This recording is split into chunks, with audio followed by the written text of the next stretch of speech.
Good afternoon. My name is Catherine Stoner. I'm the Mosbacher Director of the Center on Democracy, Development, and the Rule of Law at the Freeman Spogli Institute for International Studies here at Stanford. I'm also a Senior Fellow by courtesy here at Hoover and a Senior Fellow at the Freeman Spogli Institute, as well as a Professor of Political Science by courtesy. It's my pleasure to welcome you all this afternoon to this important event, Defying the Autocratic Odds, a conversation with María Corina Machado. This is a significant and unusual opportunity to discuss the pressing situation in Venezuela and the broader challenges faced by democratic movements around the world today. We're grateful to have such a distinguished audience, and I want to thank our guest, our moderator, Larry Diamond, and the organizing team, and especially Mr. Hector Fuentes, who's a research fellow this year at the Center on Democracy, Development, and the Rule of Law, for today's event and bringing us together to engage in this important conversation. Venezuela, as I mentioned, is at a critical moment in its history. Under Nicolás Maduro's leadership, the country has seen an economic collapse, widespread human rights violations, and the erosion of democratic institutions. Despite these challenges, the Venezuelan people have bravely continued to fight for democracy and freedom, as evidenced by the historic events of July 28, 2024, when the Venezuelan opposition scored a significant victory, it seems, at the polls and proved the fraud attempted by Maduro's regime.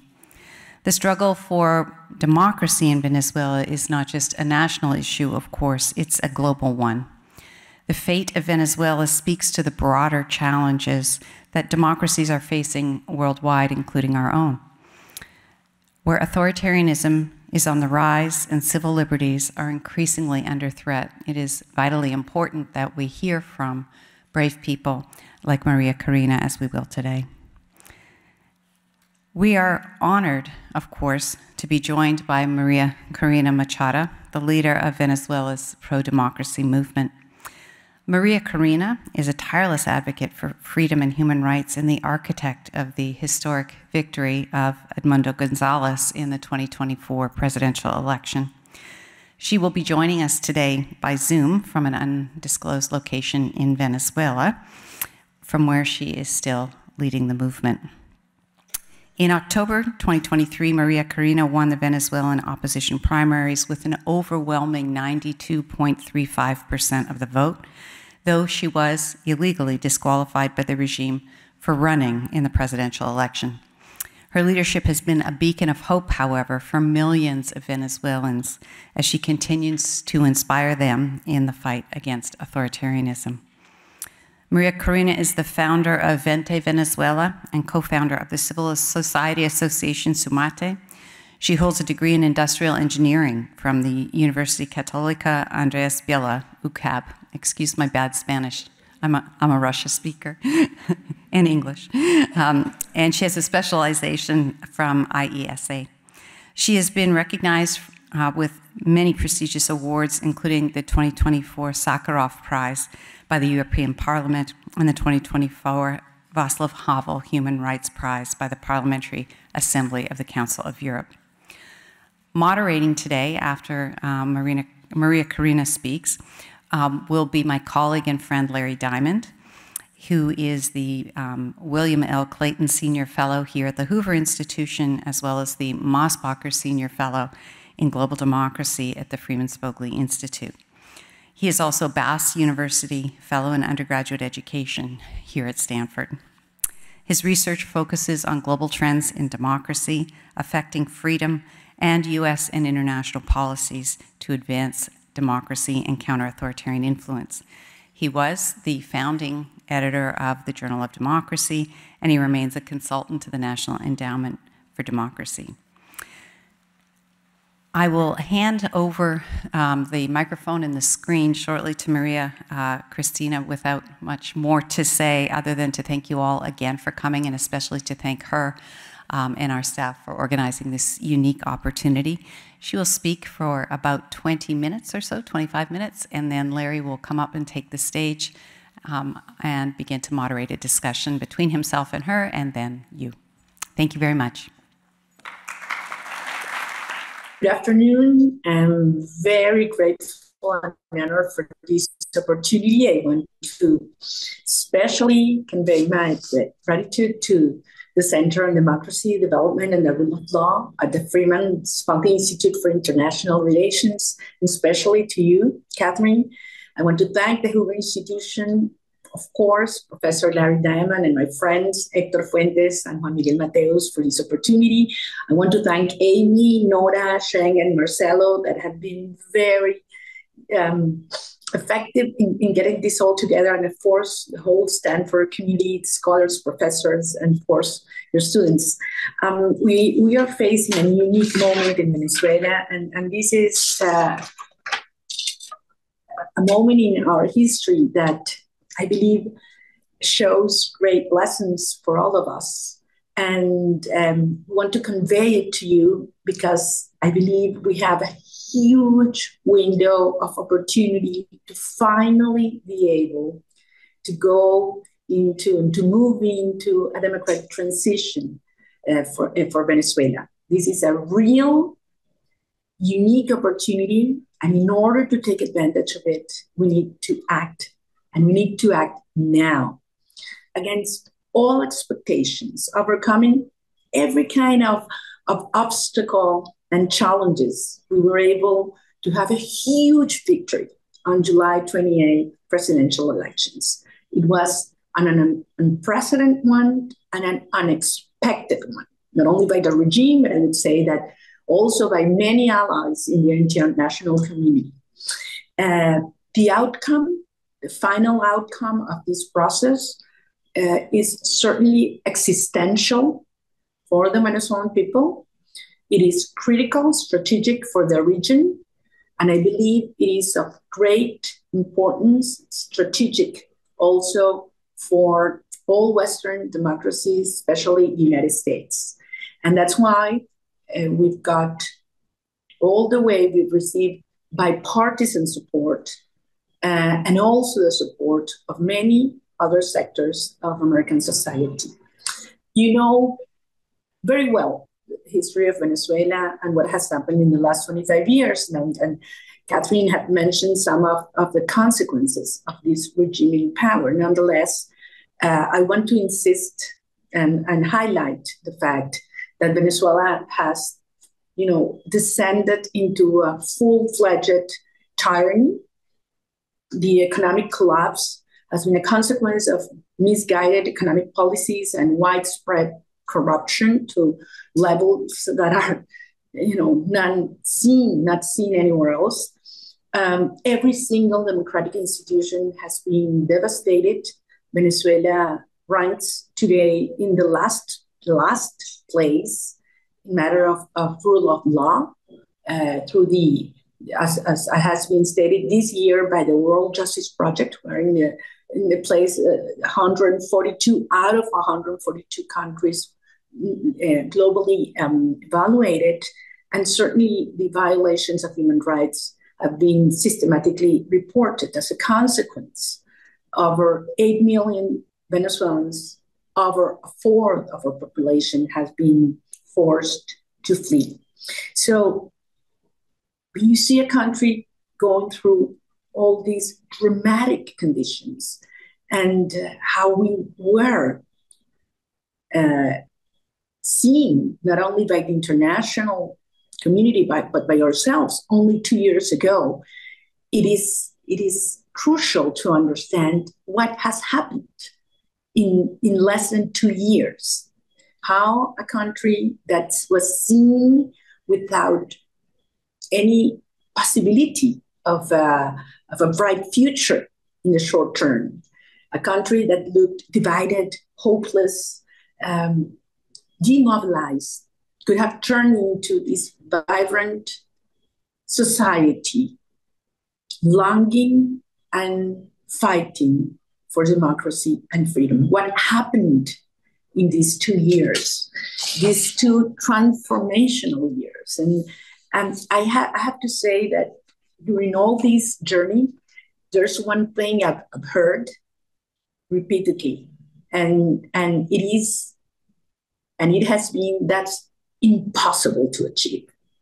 They told us it was impossible to get our country back on our feet again and together again, that it was impossible to face a regime so cruel that had so much control over our population. And I like to call this journey that we went through a movement of redemption for liberation. And I ask you to look at what we have lived beyond the surface, because if you address it just as an electoral or political struggle, you will miss what's truly happened and still happening in the deep roots of Venezuelan society. People used to say at the beginning of 2023 that we had to forget about a political change in 2024, that our best chance was to wait perhaps 6 more years for a new electoral cycle. But we decided to reach out. We decided to listen, to understand, to heal. I would say most importantly, to trust each other. And an unprecedented reaction took place. And it was a process that started from the outskirts of Venezuela towards the urban areas, and from the most popular sectors to the skeptic middle class.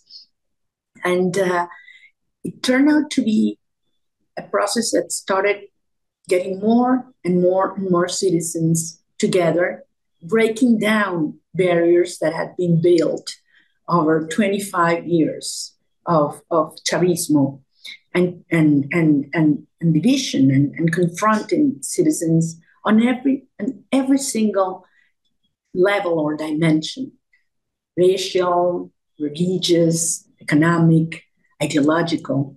And we had a strategy, and we follow it with discipline. So we started creating links and mobilizing a country around the possibility for change that had a milestone, which were the primaries. And once again, I ask you not to see the primary process just a mechanism to have political coordination of the different opposition movements or parties. It was a message to civil society that we trusted the people, and we were able to conduct by ourselves, without intervention of the regime, a mechanism in which everyone could participate, Venezuelans in our country and those that had left. And we were able to give ourselves a process in which we could decide. And what took place was impressive.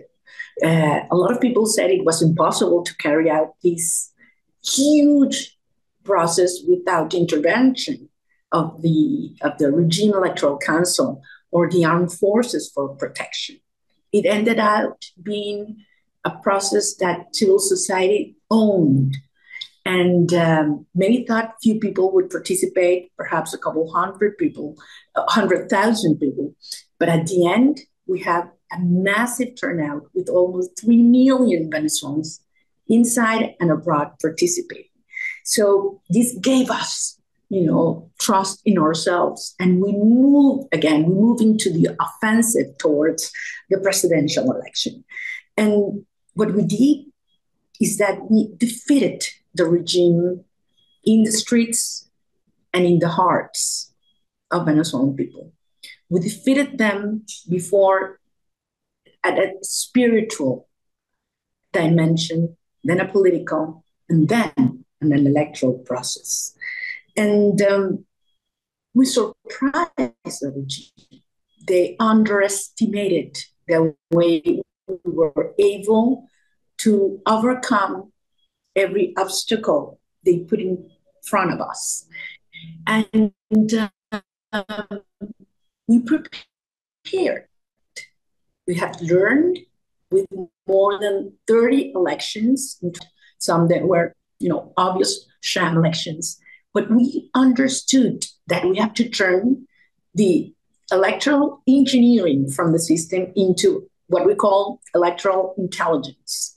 We studied profoundly what the regime had done in all these processes, and we decided to create a network of volunteers, of citizens that could be deployed in every single polling station in the country, perfectly trained, communicated, and with specific tasks, but most of all, profoundly motivated around a cause. So we created a platform called 600K, in which we had the election monitors, coordinators, people responsible about transmitting in real time continuously what was happening around in the process. But also we promoted a totally different kind of civic structures, which we called Commanditos, which were tiny groups of people that knew each other all around the country, that could communicate among them, that were totally decentralized but coordinated and communicated. We were able to create 69,506 commanditos. So at the end, we had that every commandito had at least 10 people participating. So at the end, we had more than 1 million volunteers with specific tasks for that day. We also knew in advance that we had to be able to collect our original tally sheets and take them to undisclosed centers in which these tally sheets would be processed. It was a dangerous operation, a very risky one. That meant we had to give electricity, internet, scanners, laptops, cell phones in places all around the country. So we would guarantee that the information we collected that night would be in real time presented for Venezuelans and the world to see.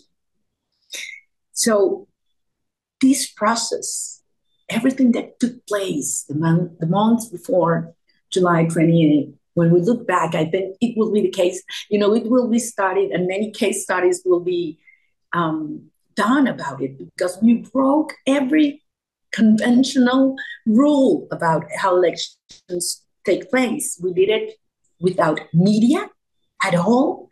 I wasn't able to get not even one interview on national radio TV. We didn't pay one ad, not even in social media. Everything was done by the people. We didn't have money to pay for flyers or posters. So people fabricated them with their own materials and with their own thoughts and ideas. So it was a process, as I said, that people own it. We surmounted ferocious repression. Not only I was banned after, once it was confirmed my exclusion as a candidate after the primary, but the person we selected to replace me was also rejected. So it was a huge challenge to find someone that could finally be accepted as a candidate. Once again, the regime thought that a person totally unknown for our society in less than 2 months could not get popular support. We were, streets were blocked, and highways were blocked, so we couldn't move around. Hotels, restaurants, gas stations were closed all along the route, so we wouldn't get to our rallies. Even sound equipment was confiscated, and at the end, I couldn't even talk at the rallies because we didn't have microphones or ways to speak. And finally, July 28 arrived. And I want to tell you, beyond all this, the most important thing is that we united a country around common values: human dignity, solidarity, justice, private property, of course, freedom. But I would say most importantly, we united Venezuela around a desire, profound desire. We wanted our kids back home. We wanted our families reunited. So beyond election, what has been built is a profound movement with cultural roots. And this will have huge impact even beyond, even after the regime leaves power. This gives us a unique opportunity in our history to create the pillars of democratic and open society. So when the day came, as I say, the regime wasn't expecting it, but we have huge, massive participation. Even though there were risks, there were threats, polling stations were moved from one place to other. We had no resources for mobilization. People showed up. And the results were impressive. Edmundo González Urrutia got almost 70% of the votes. Maduro got around 30% of the votes. And immediately we started getting the actual information through our tally sheets that were scanned, digitized, and we put them on a web page. And in less than 24 hours, we had enough tally sheets in our hand to prove that even if Maduro would get 100% of the votes of the tally sheets that were missing, we wouldn't be able to reach Edmundo's total voting. So this was not only a defeat, an electoral defeat, but it actually meant the crackdown of Chavismo, the collapse of the Chavismo as a political and social movement in places that we had never won. In 25 years, we won by a landslide. I gave you an example. Guasualito, which is a small town on the border with Colombia, totally controlled by the FARC, the guerrilla. We won with 74% of the votes. The reaction of the regime was ferocious. The regime decided to unleash repression wave that in less than a week took 2,000 people detained, among them around 250 women and over 140 minors. Even children of 13 and 14 years old were detained. They were accused of terrorism. Many were tortured. They were forced to record videos saying they had committed crimes and supporting Maduro. Many had electric shocks, and some were even burned. And many of our volunteers were detained in their houses. Electoral monitors were, grabbed, and many of their houses were even marked with crosses. Less than a week ago, Jesus Manuel Martinez, member of our party, Veinte Venezuela, in Anzoátegui, state, the east part of Venezuela. He was very sick. He had diabetes, and 10 days ago, after he had been in prison in horrible conditions, he was taken to a hospital. Both of his legs had to be cut, and he died in the middle of surgery. So we are facing a situation with the regime wants to create terror and totally paralyze this movement.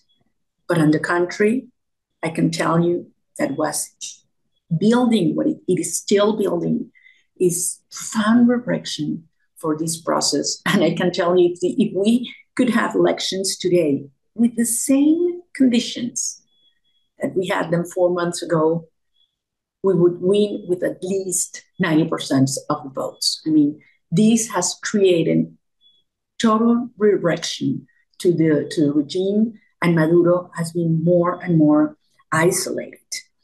The fact-finding mission of United Nations has called these actions as crimes against humanity, and the Inter-American Commission for Human Rights have called these practices of state terrorism. So where are we now, right now? We realize that Maduro is willing to unleash and maintain his position surrounded by the top brass of the military and using repression as his only tool to stay in power. Nonetheless, he's in the weakest position he's ever been in 25 years. Not only he has lost totally legitimacy, because every single person in Venezuela and abroad knows it was a huge fraud, and we had a landslide victory.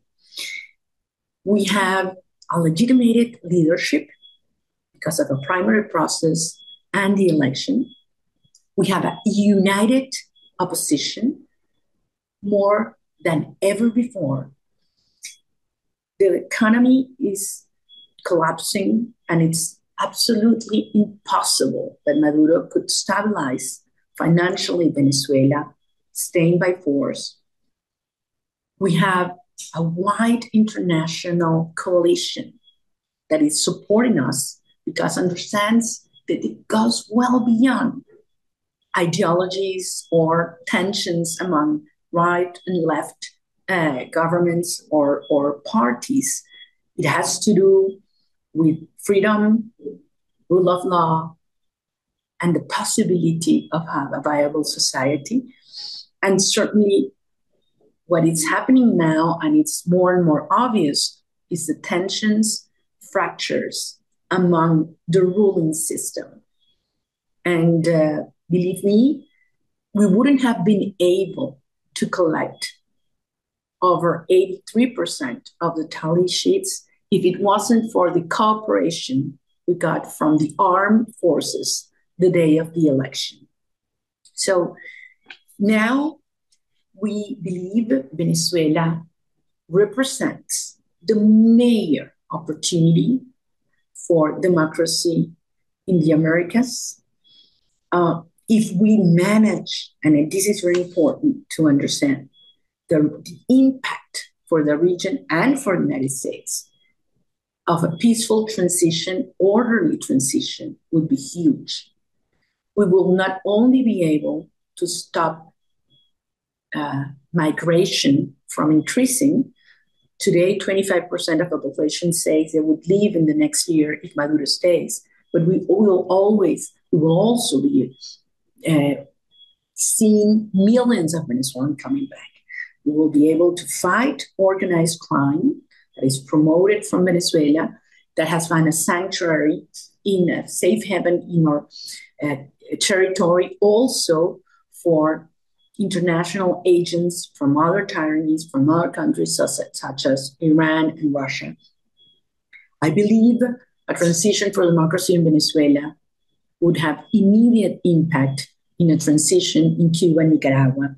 And finally, we would be able to take advantage of the huge potential in our energy resources. In short, Venezuela could be transformed in a short period of time from the criminal hub of the Americas into the energy hub of the Americas. So how can we manage to get Maduro understand that it is in his best interest to move ahead into a negotiated transition? Well, the system will be able to sit down and negotiate the moment the cost of staying in power overweights the cost of a negotiated transition. We are not there yet, but we are moving in that direction. And that is where the international community has to act, and has to act now, not in January, not in January 10th, where by our constitution, Edmundo González, who is president-elect, should be sworn as a constitutional president of Venezuela. It has to be done now. We have to create the incentives for the regime to understand that every day that goes by, its condition is going to be harder, tougher, and that we will have definite actions from the international community to ensure that the cost of repression and the illegal resources he's getting from criminal activities will be blocked.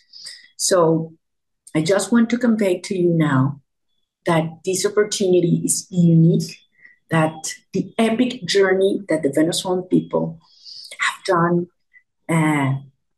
is unique, and that we are determined, as we have said, to go until the end. We will never give up, and I'm sure freedom will prevail in our country. So thank you so much for this opportunity to share these ideas with you.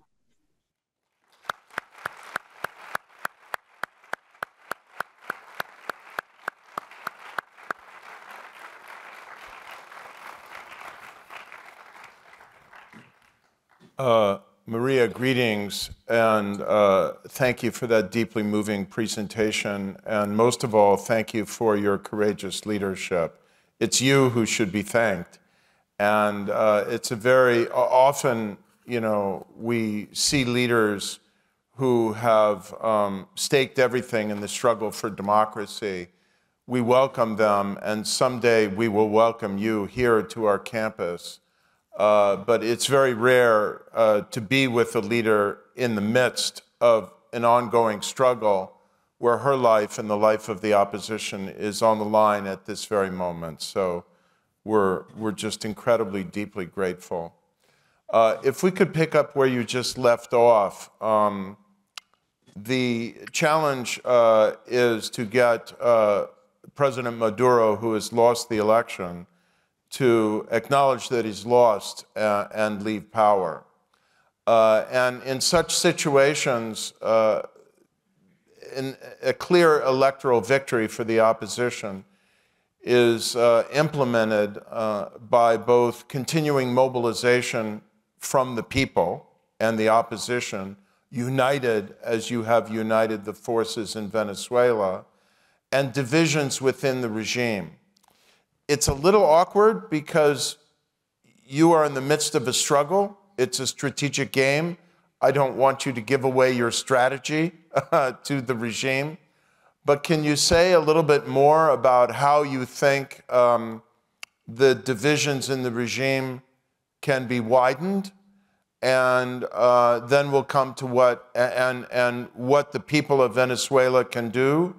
And then we'll come to very specifically what you want and need the international community to do. Of course, Larry. And look, I think this whole process has brought, not only it has deepened the fractures among the regime, but it also has made them more obvious. And we need to understand that what's supporting Maduro right now, as I said before, is you know, this pillar of armed repression that today feels that the cost of repression is very low because nothing is going to happen to them. And when you see this wave of repression that has been so widely documented and registered by every single international organization and NGO, and no reaction has taken place from the international community to them. I mean, we have to change those incentives.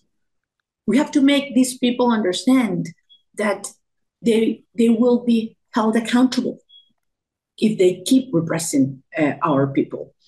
And international justice should act immediately. And that hasn't happened yet. So this is an issue that we need to press because it has an immediate result in terms of the degree of repression we are suffering right now. of course, people are willing to go out. And I've been in contact with thousands of activists and from all political parties all around the country. And we are reorganizing, and we are, working in different techniques and approaches in which you can put pressure, but also protect yourself. Because we don't need thousands more in prison or killed. But the sequence here is very important. So we need the international community to send those messages that will certainly weaken even further the supports Maduro's got in those repressive arms. At the same time, that works for those, let's say, frontmen or individuals that have all these wrongdoings and financial activities that feel that they could stabilize Maduro from a financial perspective, supported by criminal activities and black markets and so on. That's why we believe a law enforcement approach, much more comprehensive, involving different agencies and different countries, has to move forward so that these individuals understand that this regime is not going to be sustainable from a financial perspective, from a political perspective, certainly not from a human and political perspective. So if I can put it this simply, let's talk about sticks and carrots, and I'm going to put them in that order. The sticks would be the potential for additional criminal indictments of many members of the regime by the United States, by European countries, you're implying perhaps by the International Criminal Court, and financial sanctions. A lot of these people have family members abroad, property abroad, assets abroad. Could you first elaborate on what more you'd like to see the United States do and the incoming U.S. administration do on the side of the sticks? And then it's painful to do, but frankly, we need to talk about the carrots too. Go ahead. Absolutely. I would say that there are at least 5 dimensions in which we need to put in place a comprehensive plan. And that's on the international side. I'm not leaving the local, internal dimension of this, in which we're working intensively. But from an international perspective, I would say, first is the diplomatic field. I mean, Maduro has to be totally isolated. And Edmundo González Urrutia has to be recognized as the president-elect, which he is. And we have, taken some important steps in that sense, in that direction. We have European Parliament that has declared Edmundo as the president-elect, and we have several Latin American parliaments as well. But we need governments, and especially the United States government, to move in that direction. Secondly, I mentioned the law enforcement's approach. I mean, the degree of resources that come from illegal activities, drug trafficking, gold, other minerals, human trafficking in Venezuela is huge. And there are many countries around the world whose financial systems, and as you mentioned, commodities and real estate simply, look the other way around. And this has to be denounced, and this has to be stopped. Thirdly is the international justice, as you mentioned, the International Criminal Court. It is, for us, we cannot understand why they have moved so fast in other cases, such as Russia. But in the case of Venezuela, when there's, stunning evidence, they haven't made decisions that, give direct messages to those involved at the high level. And finally, I would say, from a narrative perspective, the regime has been very, efficient in getting, media, lobbyists, and so on, trying to create this idea that, Maduro is going to stay by force, period, and it's over. And it's the other way around. I mean, he has a period from today to January 10th to have better conditions for a negotiated solution than after January 10th.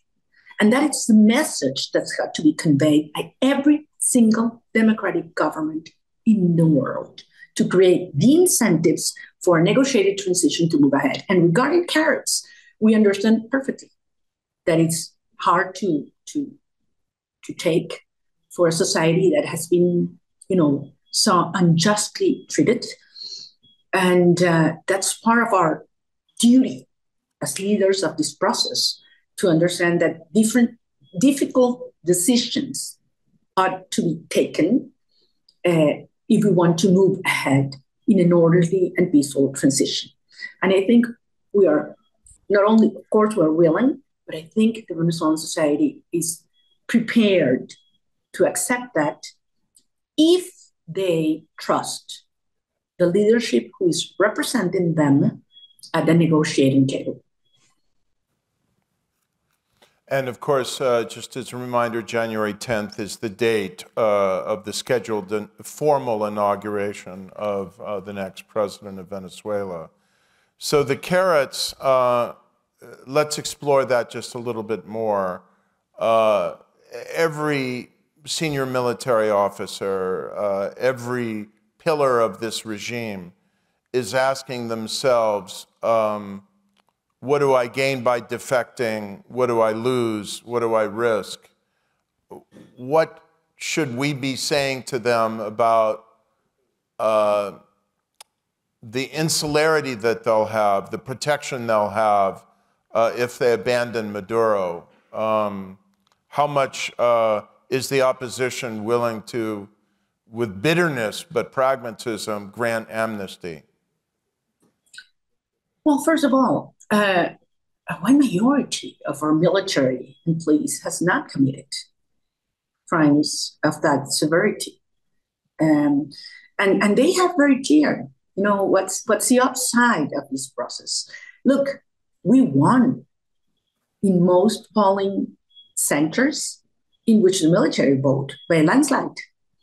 And perhaps you're not aware, but I've been banned from leaving Venezuela for over 10 years, and I'm not allowed to take a domestic flight for almost 8. So I've been traveling my country by car. And believe me, at every checkpoint that have stopped in the last years, I've been able to talk to them and hear what they feel. And it's moving, Larry. When they see me, many even cry, and they tell me, do not abandon us. And when they get home, they have their mothers, sisters, wives, children that are also suffering, under dramatic economic conditions. And they are witnesses of the degree of corruption the high ranks are some of them are involved with. So first of all, I think there's a wide minority that is also threatened, is also scared, but understands that it is in their own benefit to move forward.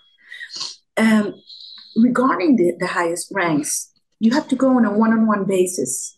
And you know this better than most of the people here today, that the actual specifics and details of a negotiating process has to be a result of how every single one of them reached that table. So yes, we are willing to make compromises and to give incentives, but it has to do starting with the recognition of popular sovereignty expressed by votes on July 28th, and the fact that we're moving into a democratic transition in which a strong judicial brand will be built.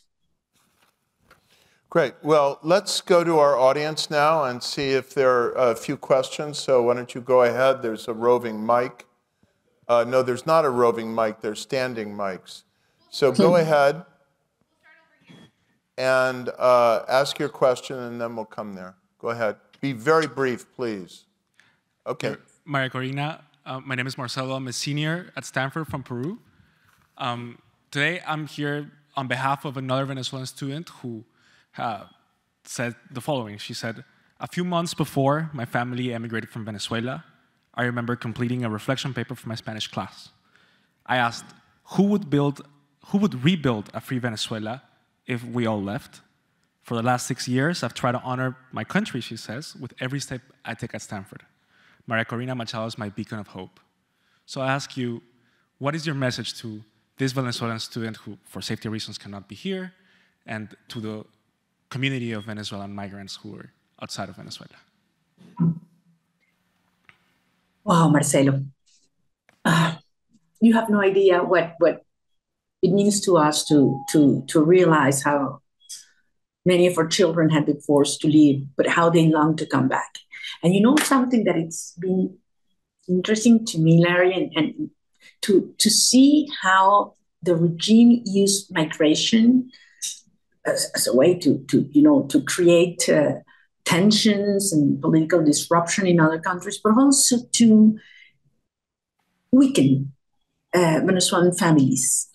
And they thought that, getting us into that sadness of being separated would neutralize our strength. But on the contrary, I went to towns where you have no electricity, no media, no internet, but people knew what was happening and what I had said the day before. And I realized it was their children abroad that found a way to inform them. And Chavista people would come to me and say, my children had asked me to join the movement because they want to come back. So I think that one of our main assets now is this great diaspora that have turned Venezuela into a global cause. And you guys are preparing abroad. You guys are learning. You guys are getting energy to come back and build a great society. So please tell your friend that I want her to end up her studies really fast, because we will need her back here fighting together to build a great country in which not one child will want to leave. Great. So we're going to alternate between these two lines. I just ask you please to make your questions very, very brief, because there's very little time. Thank you for your remarks and for coming today to speak with us. I just have a question toward the tail end of your remarks. You mentioned energy, fossil fuels. I'm a tourist in Venezuelan history. I'm not an expert. My understanding is that Chavismo emerged out of, as an effect of the country's reliance on exporting fossil fuels. My question to you is, how am I going to frame this? I know I need to be brief. Basically, what are your, clearly the country cannot continue to rely only on exporting fossil fuels. I mean, this is why, we have this sort of endemic, one of the reasons why we have this endemic poverty problem. So what is your vision for the future after Maduro is displaced? What is your vision for a democratic future, not just in terms of institutions, not just in terms of guaranteeing transparent elections, but in terms of what Timothy Snyder calls freedom 2, a sort of freedom 2. Got it. Yeah. So transition at some point in the economy toward more bases of economic dynamism than just fossil fuels? Look, I believe Venezuela has the biggest opportunity in the region to attract huge investment in different sectors. Of course, energy. Not only oil and gas, which we have huge resources, and you know that very well, but also on non-renewable energies. Venezuela is the 11th reservoir of sweet water in the world, and we have a great infrastructure of hydroelectric that is not used at this point. So we can attract investments and have a transition to clean energy in a very short time. And we have to open markets, we have to rationalize tax laws, and we have to, of course, to strengthen the rule of law so we can be competitive to other actors. And I have to say this, there's no other country in the region that can match our crude with the US refinery system. So this is a huge opportunity. But I understand what you say. I mean, we need to create institutions that are open and inclusive so that we can develop local opportunities. And certainly we have to transform completely our educational, health, and social system. We believe in markets. I believe in open markets. And I think that the transformation of these sectors using, liaisons and alliances with the public and private sector and civil society are huge. So I believe Venezuela, in a very short period of time, be able not only to attract our people back, but also to create investment in diversified sectors that will have huge opportunities. Yeah, if you look at the talent of Venezuelans here in the United States, you see what the potential is for a future democratic Venezuela. Over there, please. María Corina, tanto tiempo. I think we haven't seen each other in person since you were visiting the student newspaper in the Universidad Metropolitana, while your mother was Dean of Culture Activities, I think. So say my regards to her. ¿Cómo estás? Muchísimas gracias. I joined, Professor Diamond on her thank you to you. My question is this one. What is the role of Asian countries, especially China, well, of course, the Asian Pacific, Russia, Korea, Japan, and others, in this current geopolitical game, trying to rescue democracy in Venezuela? And I just want to tell you, I don't know if you remember, I graduated in Kyoto before coming here, and estoy a la orden cuando quieran para trabajar, to work on that strategy in Asia and China and others. Saludos. Thank you. Thank you. Well, this is a very complex question because you mentioned different countries. Of course, the relationship between Russia and Venezuela is well known. And you realize that there have been many dimensions of it in the military acquisitions, over $12 billion of equipment and military support, and also intelligence, counterintelligence, and so on. And those have been even developing in the last weeks. The same with Iran, which is another player that ought to be taken into account when we see the geopolitical implications of a transition to democracy in Venezuela. The case of China is different because China is pragmatic and certainly is interested in many of Venezuelan resources. And I do believe that we need to rethink completely our relations with the Asian world in terms of how to do that in a win-win approach, but with transparency, which has been the first element that has lacked in these last 25 years. So, well, welcome to our team if you want to get involved, because we have been developing a project which we call Venezuelan Land of Grace, in which we have prepared a specific plan for the first 100 days of the transition in areas that are urgent. Includes security, includes, of course, public services, includes taking account of the humanitarian crisis, and certainly the economy and the financial sector. Venezuela has to go through a process of restructuring our debt, and that implies organizing and getting information that it's totally and not at disposal at this point, in order for creditors to be able to be repaid.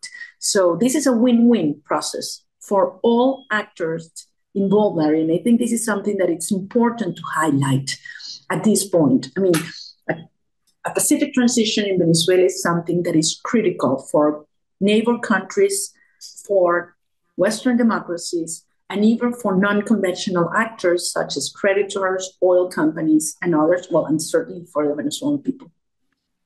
Can I just ask you, Maria, about Latin America, your neighbors, and the Organization of American States? Several of them have held back recognition of Maduro, but they haven't wrapped themselves in glory in recognizing your election victory. What more do you expect from Brazil, from Colombia, from Mexico, and from the entire Organization of American States? Well, we expect much more, of course, because it is in their own interests. But we have to say that many people are surprised with a tough position adopted by those countries you mentioned, especially Brazil and Colombia. Perhaps 6 months ago, or at the beginning of this year, it was unthinkable to have Lula and Petro taking the positions they have taken so far. And they have been very clear. If Maduro does not present the actual results, table by table, polling station by polling station, he will not be recognized. They recently, Colombia even said that, well, if by January 10th they are not delivered, they would be a de facto government. So I think, at this point, it's useless to keep on demanding the regime to hand down the results, because they're not going to do it. And actually, everybody has seen the official results in our tally sheets, which have been, analyzed and scrutinized by scholars around the world, including Stanford, by the way, yes, and the United Nations and the Carter Center, which did a superb job. So everybody knows the truth. I think this is a moment in which Maduro has to understand that not even his previous allies are going to let go. Maduro thinks that once again, the international community is going to, turn the other way around and pass the page, and that's not going to happen. And every day that goes on, it's going to be tougher and tougher for him to stay by force. We won't allow it. We won't give up. And we know the international community, every day that goes by, realizes that this is a system that is not sustainable. And the outcome, Nari, of 6 more months or further of Maduro staying by force, as I said before, would mean millions of Venezuelans leaving our country. And this would be disastrous for Colombia, for Panama, for Central America, and even for southern countries. So we're seeing a coalition in which you have from Gabriel Boric to Javier Milei. I mean, this was unthinkable. Saying the same thing, saying the result of the election has to be respected and a democratic transition ought to be supported. Great. Over here, please, very briefly. Thank you so much for taking the time to speak with us today. Across the world, and particularly in Latin America, there's been an increase in democratic backsliding. What are some of the key moments, legislations, and structural changes throughout the last 25 years of Chavismo that should have caused alarm but did not? What was some of the mistakes that the Venezuelan opposition did during the early 2000s? Okay, thank you. It's a super, super good question. Very hard to answer briefly. I would say we underestimated the degree of the process of what's taken place. The diversity of interests that were getting involved into Venezuela. And certainly there were alerts.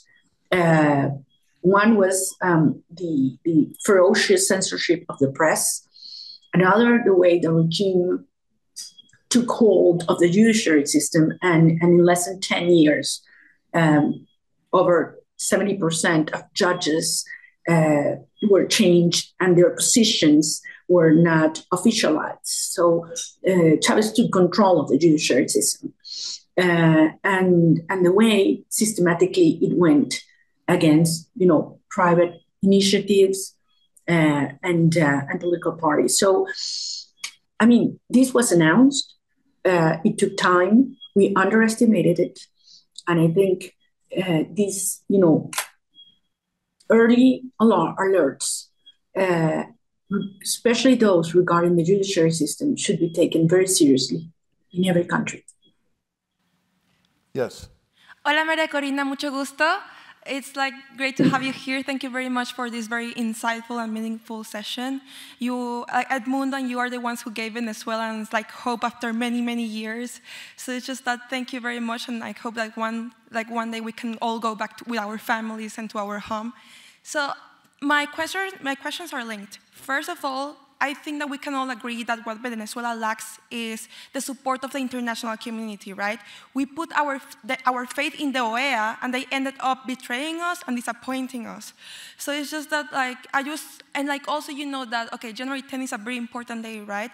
But Diosdado Cabello and Tarek William Saab having saying that they are going to imprison Edmundo once he lands in Venezuela. So how is the opposition going to act like with this situation? And also, you know that the United States is also going through some political changes, right?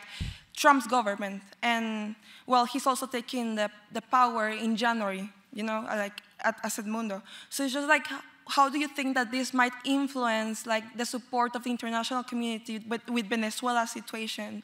Like, I don't know, maybe some sanctions or something like that. So thank you very much. Yeah, thank you. Maria, please. Of course, we want you back. And it really moves me and excites me to see you guys so committed to fight for your country. Look, there are still 9 weeks for this current administration. There are many things that can be done. Just today, Congress passed a law called the Valor Act that is bipartisan and sends a clear message to the regime that regardless who is in government, Venezuela is a matter of national security for the United States and hemispheric security. So I believe that the current administration has to move ahead in the areas I mentioned before. This is a moment to send clear, unequivocal messages to Maduro that his best option is to accept the terms of a negotiated transition. If he doesn't do that, it's going to be even worse after January 10th. And I believe that the new administration understands very well the impact for, as I mentioned, regional stability, criminal organization, drug trafficking that is increasing using Venezuela as a channel, and certainly migration. So if we want to go to the root of those problems and we want to solve them, there is a possibility in the short term to achieve this huge foreign policy success. And we are willing from Venezuela to do what it takes. But we need to have the commitment, as Secretary Blinken mentioned just a couple of weeks ago, that the international community should move from joint statements to joint actions. This is a moment to put them in place. Thank you. All right, we have just like 2 minutes left, so 30-second question and a very brief answer. Go ahead. Of course. Thank you very much for everything that you do. As a Colombian, I really admire the work that you have done for everybody in Venezuela. I just wanted to quickly ask you, if Maduro is taken away from power in January 10th, do you foresee the rest of his posse going along with him, or do you think that there needs to be a deep institutional change within the country to remove people like El Cartel de los Soles and Las FARC from the country? Certainly what we're facing is not a change of government, but we need to transform a system. As I mentioned before, there's not one single democratic institution standing in Venezuela right now. So this is huge what we're facing. Not even a war creates this kind of devastation. So it's going to be something that requires a lot of strength, character, courage, and support from abroad. And as a Colombian, you understand that Colombia's destiny is closely tied to Venezuela's. And we know we will get, support and company from you, from your people, as well as we will get it from other countries around the world. I just want to tell you, we know what to do. We have a robust strategy. We have been moving ahead.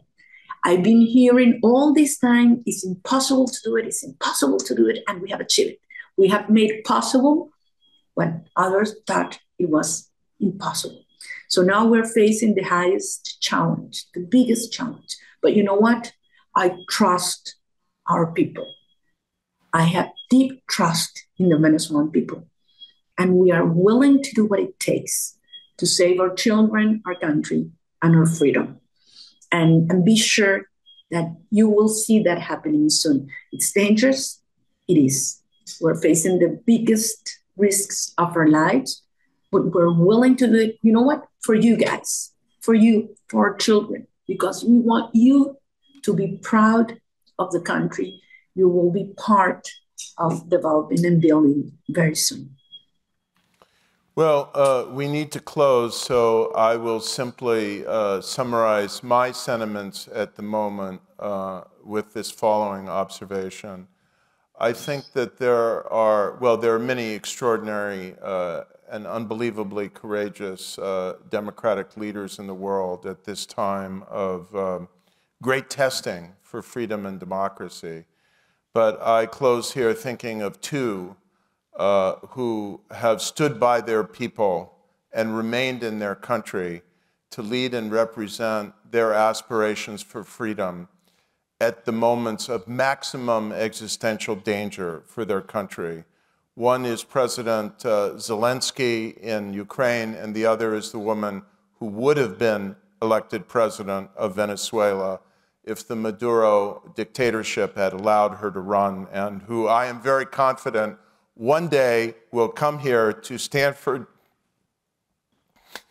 to speak as president of Venezuela. Thank you so much, María Corina Machado.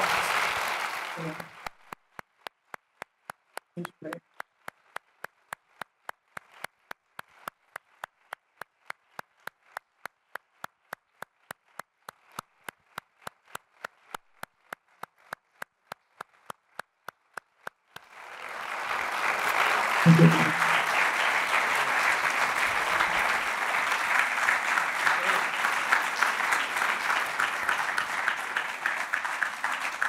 Be safe, and vaya con Dios. Gracias, Larry. We will. Thank you so much. Thank you, guys. Bye-bye. Bye-bye.